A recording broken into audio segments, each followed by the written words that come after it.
তো পার্সেন্টেজ বিষয়টা কি না, পার্সেন্ট এই কথাটার মিনিং কি আগে আমরা বুঝবো।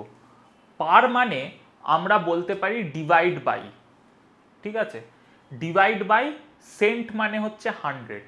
তো কোনো কোয়ান্টিটিকে যদি 100 দিয়ে ডিভাইড করি তাহলে তার পার্সেন্ট বা পার্সেন্টেজ আমরা বার করতে পারি। ফর এক্সাম্পল আমাকে বলল 34, ঠিক, 34 এটা কেউ মার্কস পেয়েছে আউট অফ 100, ঠিক আছে, তো 100-এ 34 পেয়েছে। তো এটাকে যদি আমরা অ্যাজ পার্সেন্ট বলি তাহলে এর ভ্যালু কত হবে? এর ভ্যালু হবে 34%, ঠিক আছে। তো ডিভাইড বাই 100 এই জিনিসটাকে আমরা পার্সেন্ট সিম্বল দিয়ে বোঝাই, ঠিক আছে। তো 34%কে আমরা এইভাবে লিখতে পারি, 34/100-কে 34% হিসেবে। তো 34/100 এটা কি? এটা একটা ফ্র্যাকশন, ঠিক আছে। তো আমরা দেখতে পেলাম ফ্র্যাকশন থাকতে কিভাবে পার্সেন্টেজে কনভার্ট করতে হয়। সেরকমই যদি আমাকে বলে 2/5, 2/5 একটা ফ্র্যাকশন, তো 2/5-কে আমাকে পার্সেন্টেজে কনভার্ট করতে হবে। তো 2/5-কে যদি পার্সেন্টেজে কনভার্ট করতে হয় তাহলে 2/5 ইন্টু আমি লিখতে পারি 100/100, ঠিক, 100/100 লিখতে পারি, 100 ক্যান্সেল করলে আমি 2/5ই পাবো। এবার এটাকে আমি লিখতে পারি 200/5% লিখতে পারি। এই ডিভাইড বাই 100 এইটুকুকে আমি পার্সেন্টেজে কনভার্ট করলাম আর 2 × 100 করলাম, তো 200/5% লিখতে পারি। এবার এটাকে আমি যদি সলভ করি 5 আর 200-কে কাট করলে 5 4 20, তো আমার অ্যান্সার হয়ে যাবে 40%। তো 2/5-এর আমার ভ্যালু কত হবে?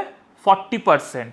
তো আমাকে যদি ফ্র্যাকশন টু পার্সেন্টেজ কনভার্ট করতে বলে আমরা এইভাবে কনভার্ট করতে পারবো, ঠিক আছে। এবার ধরলাম আমাকে বলল পার্সেন্টেজ টু ফ্র্যাকশন কনভার্ট করতে। কিভাবে কনভার্ট করব?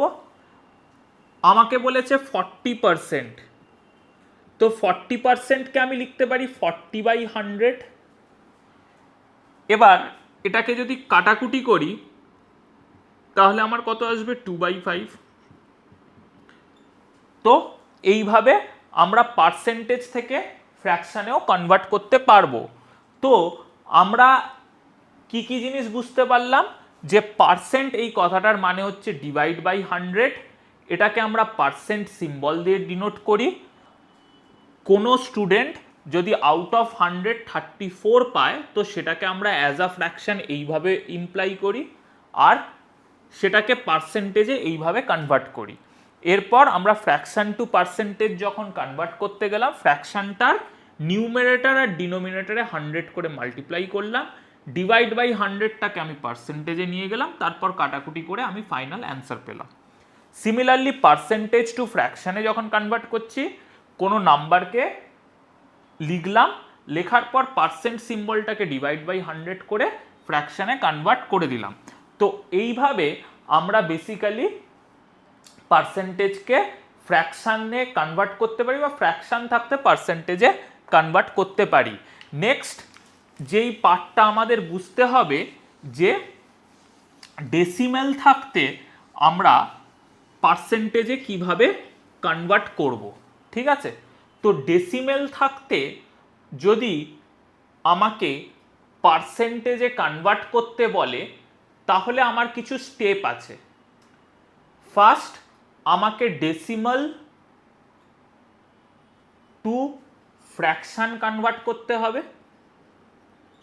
দেন পার্সেন্টেজে কনভার্ট করতে হবে। সিমিলারলি যদি পার্সেন্টেজ থাকতে ডেসিমেলে যেতে বলে তাহলে আগে ফ্র্যাকশনে কনভার্ট করতে হবে, দেন ডেসিমেলে কনভার্ট করতে হবে। এই কনভার্সনের রুলটাকে আমাকে কিন্তু মাথায় রাখতে হবে, ডেসিমেল টু পার্সেন্টেজ বা পার্সেন্টেজ টু ডেসিমেল এই কনভার্সনের জন্য। তো ফার্স্ট আমি একটা কনভার্সন দেখি যেটা ডেসিমাল থেকে পার্সেন্টেজে কনভার্ট হয়েছে।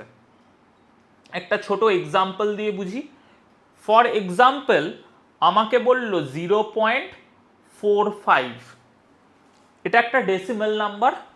তো এই ডেসিমেলটাকে আমি লিখতে পারি 45/100। ঠিক, ডেসিমেল থেকে ফ্র্যাকশনে কনভার্ট হলো, ডেসিমেল থেকে ফ্র্যাকশনে কনভার্ট করতে হবে বলেছিলাম। নেক্সট এই 45/100টাকে আমি বলতে পারি 45%। ঠিক আছে, তো 0.45কে আমি 45% হিসেবে লিখতে পারি। আবার সিমিলারলি এই পার্সেন্টেজটাকে আমি যদি ডেসিমেলে কনভার্ট করতে বলে আমাকে, তো আমি কিভাবে কনভার্ট করব না, এই ডেসিমেলটাকে আমাকে কনভার্ট করতে গেলে আমি বললাম 45/100, ঠিক আছে, 45%, এটাকে আমি লিখব অ্যাজ ফ্র্যাকশন 45/100। তো 45/100 মানে আমি ডেসিমেলে লিখতে পারি 0.45। ঠিক আছে, তো সিমিলারলি আমাকে যদি 0.08 এই ডেসিমেলটাকে পার্সেন্টেজে কনভার্ট করতে বলে আমি এটাকে লিখতে পারি 8/100, তাহলে 8%।